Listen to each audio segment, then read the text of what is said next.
edition of LCJ Live. Happy Saturday. It's May 17, 2025.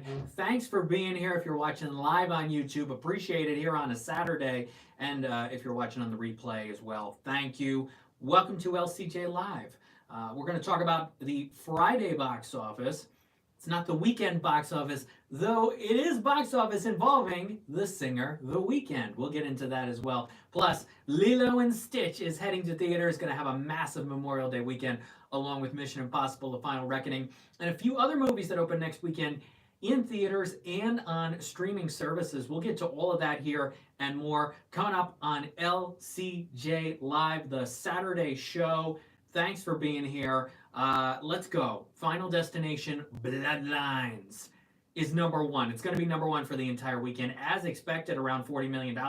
But it looks like it's going to do even more than that. It kicked off with $21 million combined Thursday and yesterday, $5.5 million for the Thursday box office, and another $15.5 million yesterday. Easily the biggest open ever for the Final Destination franchise, and it doesn't need much more to become the highest grossing installment in the Final Destination franchise. I think it needs 65 million, something like that.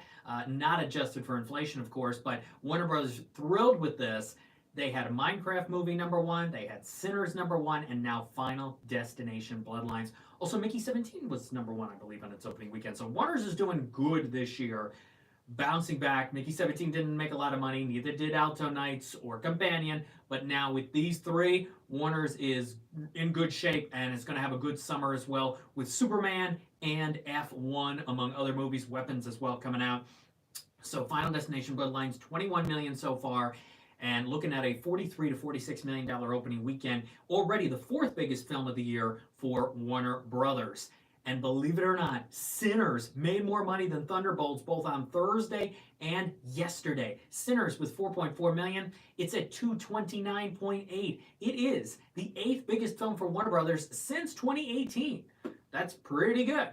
Eighth biggest film since 2018 for Warner Brothers. Sinners looking to possibly make more money this weekend than Thunderbolts, dropping from first to third, 4.3 million for that. It's at 143.2 for Disney and Marvel. Captain America: Brave New World just got over that $200 million mark domestically. I'm not sure Thunderbolts is going to get there, but when you have Lilo and Stitch next weekend, drive-ins around the country probably going to have it as the second film, Thunderbolts, so maybe it gets a boost off of that. Maybe it gets to 175, 180. I'm not sure about $200 million, but Thunderbolts in third. Disney's got to be going, oh my gosh, it actually happened that Sinners, which has been out longer, making more money than Thunderbolts. Then you have Hurry Up Tomorrow, the new film from The Weeknd, which I saw on Wednesday. It made the majority of its money so far, $2.3 million. It made $1.3 million of that from those Wednesday early pay preview screenings. This is a terrible movie. It's all about camera tricks and psychological visual, but also the story is basic, and the experience is flat, and the acting is not good, and the ways the story goes, you go, what in the world is happening? That's what I thought about 6 times during this movie. It is a mess. People walking out of the movie telling theater employees how terrible of a film it is, and telling each other it's not good. The music, the concert atmosphere was so much better in the first half of Trap, the M. Night Shyamalan movie from last summer, which had a second half that was but the first half of Trap I thought was great. So that is a much better movie when it comes to a thriller in the concert atmosphere. This doesn't do that, and then what happens with Jenna Ortega's character and what happens with Barry Keoghan's character and The Weeknd, and all, it's nuts, and it doesn't make sense. When you look at the story, it's not a enjoyable film, it's not an exciting film, it's not thrilling, it's not genuinely intense. It is a mess. And gosh, I don't know what the point of it was, honestly. Hurry Up Tomorrow. 2.3 million so far, but again, majority from Wednesday. So you're looking at a weekend of maybe $4 million. I mean, Lionsgate had a rough couple weeks. Shadow Force only opened to 2 million last weekend. This is only going to do 4 million. They are banking on Ballerina doing incredible numbers in June and throughout the summer, with more big movies from Lionsgate on the way, like the latest Now You See Me film. which I think that trailer gives away everything, but that's in November. That Hunger Games movie's coming out next year as of now. So, Lionsgate hopes for bigger results from some of their movies, including Ballerina, in just a few weeks. Minecraft movie added 1.3 million. It's at 412.1 million, about to pass Wonder Woman to become the fourth biggest Warner Brothers movie ever in North America, only behind Barbie, The Dark Knight, and The Dark Knight Rises, not adjusted for inflation. Still an incredible statistic for a Minecraft movie. The Accountant 2 added 1.2 million. It's at 55.4. As I keep saying, not going to get to that 86 million to the first one, but still the ninth biggest Amazon MGM movie since kind of the modern era of Amazon MGM, which I would call 2018. It's number 9 right now on that list, and it'll continue, I think, to climb up a little bit, beating Addams Family 2 and a couple others on that chart. Friendship expanded from 6 theaters to 60. It added 642,000 yesterday. It's up to 1.3 million for A24. Goes wide next weekend over Memorial Day weekend, which is kind of crowded at the movies. An interesting strategy, but a high $11,000 per theater average yesterday. So people want to see this film. I want to see it because I hope it's funny. It's Paul Rudd and Tim Robinson and A24 putting this out there, and it's making some money. How will it do in a complete wide release? We will find that out starting next weekend. Clown in a Cornfield added 415,000. It's at 5.4 million. And then you have, we don't have the money on Shadow Force and Fight or Flight second weekends. If Deadline is predicting that Until Dawn and The Amateur are going to do 750,000 and 700,000 respectively, and that Shadow Force and Fight or Flight drop from 2 million to under $700,000 each, that is huge drops for those films. Small amounts of money, but huge drops.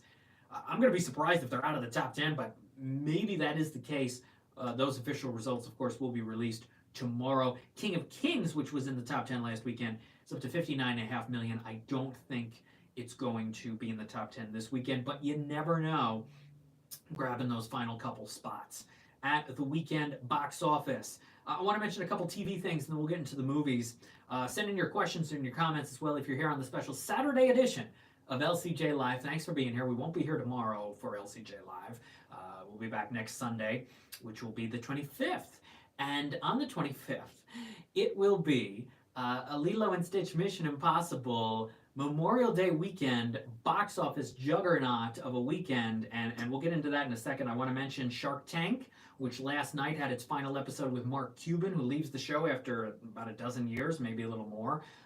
Shark Tank, as of now, moves to Wednesdays at 10. I don't think that's going to last long. It's still sort of a family show, so putting that on Wednesdays at 10 in the fall ABC, I'm not sure what the thinking was there, but we'll see what happens with that. Also, there's a New Girl reunion with Max Greenfield and Zooey Deschanel on The Simpsons on Sunday night. The clip is on socials and Entertainment Weekly and YouTube already, that they sort of reprise their roles. It's a little bit of a Simpsons spin, of course. That's pretty funny. And Tucci in Italy starts tomorrow night on Nat Geo. I've seen those first 2 episodes, 8 and 9 o'clock on Nat Geo. Excellent. Loved the first show on CNN. Really like this show as well. Very intimate, even more of an intimate experience than last time, even more of a personal experience than last time. And I'm still going to watch the other episodes that are on this season. It's going to be 5. I think he taped 10 altogether, so they're going to release them, I believe, as 5 and 5. So we'll see what happens there, but it's a good show. Check out Tucci in Italy, 2-hour premiere tomorrow night at 8 on Nat Geo. Will be available next day, Disney Plus and Hulu. Kids' Choice Awards nominations came out. Not just the reason why I'm wearing orange. I saw the Oscar Mayer Wienermobile yesterday. If you haven't seen those photos, go to X at LCJ Reviews and Instagram at Lightscam Jackson. The Oscar Mayer Wienermobile going around the country, and I saw it yesterday. Had to wear some orange for that. But with Kids' Choice nominations for animated feature, I'm so glad that these animation studios get recognized, not just by the Academy, but also by Nickelodeon and the kids in this franchise of Kids' Choice that's been going on forever. There's some great animated films nominated, including a couple from this year like Dog Man, but also some of last year's big hits like Inside Out 2, Moana 2. So congratulations to all my friends at the animation studios for those nominations. Fanimator 101, Lilo and Stitch this week. I'm seeing it Thursday. It's going to be a big weekend. Let's get into that. Lilo and Stitch. Here's Stitch. So the first film came out in 2002, and I remember seeing it, and I think it was at a drive-in, and I remember loving it. I remember the marketing campaign with all those classic Disney animated characters, with Stitch on the poster and in the marketing and all those advertisements. It was groundbreaking. It was Disney saying this character is going to be like these others in terms of iconic status. And Stitch is a huge marketing play. I've heard it from many people that at the theme parks, he is a gigantic marketing machine. And that's one of the reasons why this movie was made and why now it's going to theaters instead of originally on Disney Plus, like Freakier Friday. We all remember Hocus Pocus 2 should have gone to theaters, Disenchanted should have gone to theaters, how much money they would have made, a ton. But now we got Lilo and Stitch and Freakier Friday. And Lilo and Stitch is directed by Dean Fleischer Camp, who I interviewed 3 years ago for Marcel the Shell with Shoes On, Oscar nominee, Annie winner, and a great film from that. That film was great. That film had emotion in the second half that was a little unexpected. It goes down a path and you're like, all right, I'm with it. And then it takes that emotional turn and has layers through Jenny Slate and Isabella Rossellini's voice performances, through everything else going on. And so I'm rooting for Dean Fleischer Camp to make a fun Lilo and Stitch movie. I hope it's entertaining. I hope it's fun. And people are now talking about making $1 billion. I've been saying that forever. 225 billion was the 5-day-ish open for Moana 2 in November. This can absolutely do 225 million over that Memorial Day weekend. It's at least going to do 100, 150. Keep going, keep going. With kids out of school for the holiday and everything, I mean, this has got to do 200 million from Thursday to Monday. It's gotta. And then it'll have a bit of a drop off Tuesday, Wednesday, Thursday, just like Moana 2 had. But it's got to do at least 200 million. Inside Out 2, huge numbers from that last summer. And a lot of kids were still in school around the country, and it still made a ton of money out of the gate. So yeah, Lilo and Stitch, there's got to be a 2 in front of that. Maybe we're overhyping it. Maybe. I don't know. I'm feeling that $200 million plus. And then Tom Cruise. Now, Tom Cruise doesn't like to lose, but I think he is going to lose to Lilo and Stitch. But I think he's going to be okay with it. Because what happened last summer was, or the last time there was Mission Impossible, 2 summers ago, got overshadowed by Barbenheimer, Sound of Freedom as well. And that Mission Impossible film, which I didn't love, Dead Reckoning Part 1, only did $172 million, was barely Paramount's biggest film of the year, only $15 million more than the Transformers film that came out that summer, Rise of the Beasts. So Tom's got to be thinking this has got to do better than that. Advertising now as the final reckoning, not Dead Reckoning Part 2. And even with Lilo and Stitch, this has got to open to 70 million for the 4-day at least, if not more. The last one only did, 55? And some of the others only did 55 or 60. Fallout did 60, but totaled 220, which is a franchise high. Rogue Nation did 55, totaled 195. Again, we had 172 for the last one. This has got a total 200 million at least. Probably do better than that. The only thing I'd say is, I've heard mixed things, but I'm hoping for the best, but it's also 2 hours and 51 minutes long. The last one was 230 something, I think. 251's a lot to ask out of people. And in terms of theaters show times, a lot of drive-ins are going to have Lilo and Stitch instead of Mission Impossible. Maybe both for some, but maybe Lilo as the number one choice. How many theaters are going to have tons of screens for Lilo and 2 hour, 51 minute Mission Impossible, The Final Reckoning? But it's going to have those premium screens. So I'd say through Monday, it's got to have at least $70 million, if not more. If it could do closer to $100 million, fabulous. Paramount would love that. But it's got to have at least a 7 to be successful out of the gate, or Paramount's going to go, what happened again? But I think it's going to do all right. Then in the mix of all of this, you have Friendship going wide, and you have Angel Studios with a film called The Last Rodeo, which I have seen. I saw it about a month ago. This is with Neil McDonough. It's an okay movie. It's kind of guilty pleasure-ish, even though it's effective dramatically in a couple spots. But it really tries to hit you over the head emotionally. It's a rodeo film. Neil McDonough plays a bull rider. And in a competition setting, it's okay. It's a little lighter in spots. It's a little, I don't want to say cheesy because it's not fully that, but just a different tone and vibe than I was expecting. There's kind of a partnership, friendship thing going on and some other aspects that were a little bit corny.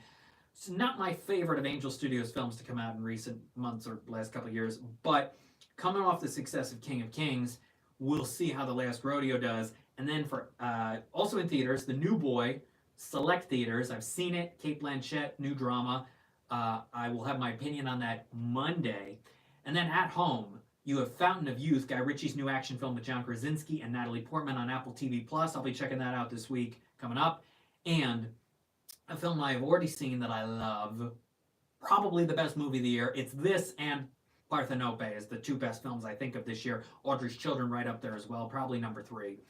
And the Andy Kaufman documentary as well is up there. Thank you very much. They're 4 of the best movies of the year without question. But this is right at the top. It's Pee Wee as himself, the 2-part, 3-hour, 20-minute documentary on Paul Rubens, Pee Wee Herman. Goes through the life and the career and the final thoughts he had, the final interviews he had. It's deep, it's emotional. The first half is fun, and the second half is tough to get through for a lot of reasons. But really interesting filmmaking and really effective filmmaking. Paul Rubens is talking directly to the camera. The director's asking him questions. There's a dynamic they have that has layers to that. It's a movie about trust. It's a movie about communication. It's a movie about work ethic, and the quality of work, and Paul Rubens' life and career. And there's a lot there to unpack, to unravel. If you're a fan of Pee Wee Herman, this is a must-watch. It'll be on HBO Friday night at 8, both parts back-to-back, so it goes 8 to 11:20 Eastern. And then it'll be available on Max / the newly renamed HBO Max immediately after. Highly recommend Pee Wee as himself. I don't know if they're going to go for Emmys, I guess, because it's direct-to-TV as opposed to theatrical, but wow, it deserves as many accolades as it could possibly get. And of course, Critics' Choice Documentary Awards blends film and television as far as theatrical and streaming, so it'll get a lot of play when it comes to the Critics' Choice Documentary Awards later in the year. Highly recommend Pee Wee as himself. And then Lilo and Mission Impossible are out for Memorial Day weekend along with those other movies. When we're back here next Sunday, a week from tomorrow, here on LCJ Live, that'll be May the 25th at noon Eastern, we will talk about Lilo and Stitch, Mission Impossible at the box office. We will preview Karate Kid Legends, which I guess is only 94 minutes long. That's pretty short compared to the 2-hour, 20-minute 2010 film that I didn't love. So 94 minutes for Karate Kid Legends, plus Wes Anderson's new movie, The Phoenician Scheme, opens limited. We will preview those. We'll look at this Memorial Day weekend box office and see how big Lilo and Stitch and Mission Impossible are. In the meantime, go to X at LCJ Reviews, Instagram at LightsCamJackson, YouTube.com/LightsCameraJackson. Subscribe to the channel.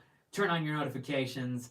Thanks for being here for LCJ Live. As always, go to lights-camera-jackson.com, lcj.podbean.com, animationscoop.com, toofast2films.com, and more coming at you soon. If you haven't listened to my interview with Oscar nominee Robert Valley, he talks about his new episode of Love, Death, and Robots, 400 Boys, that you can watch now on Netflix. Check out that conversation, lcj.podbean.com and animationscoop.com. I got some exciting interviews coming at you soon, but I cannot share them yet, but more coming at you soon later this month. Thanks for being here for the special Saturday edition of LCJ Live. Have a good rest of your weekend. Have a good start to your Memorial Day weekend next weekend. I'll see you next Sunday. Thanks for being here for the Saturday edition of LCJ Live. Take care. Bye-bye.